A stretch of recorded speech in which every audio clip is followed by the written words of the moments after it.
تیر شل کاله یا 40 کاله دا خلک غرب ته لاړل. فکري وروځه حمدالله محب څوک و؟ چا پېژانده؟ چې ویل یې چې په نر یې ولاکه رانه ویسې اوس یې دا رقم نه لګېږي.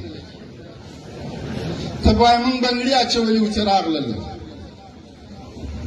بل شټاسره بابا خفه نه سئ پوستیانو، تاسو باندې ډېر ګران یم. ودې موږ د لوګر سر په تاسو ماتوه. موږ ته معلوم و چې دا بې غیرته ده، موږ ته معلوم و چې پلار یې غل و، خو تاسو سر په ماتوه. بابا کته سو، بابا پورته سو، بابا یې لا په ونو باندې خره خېځوله.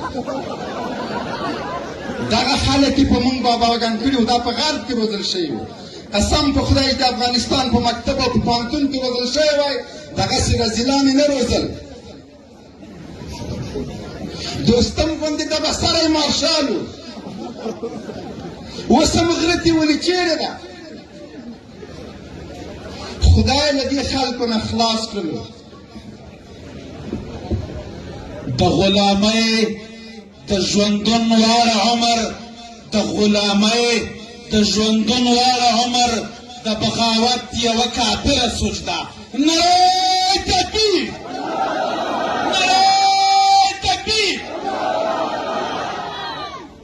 خوستیانو داسې نه وي چې ټوکې مې د سره وکړي چې بندي مې نه کوي. زما قسمت دغه شی ده.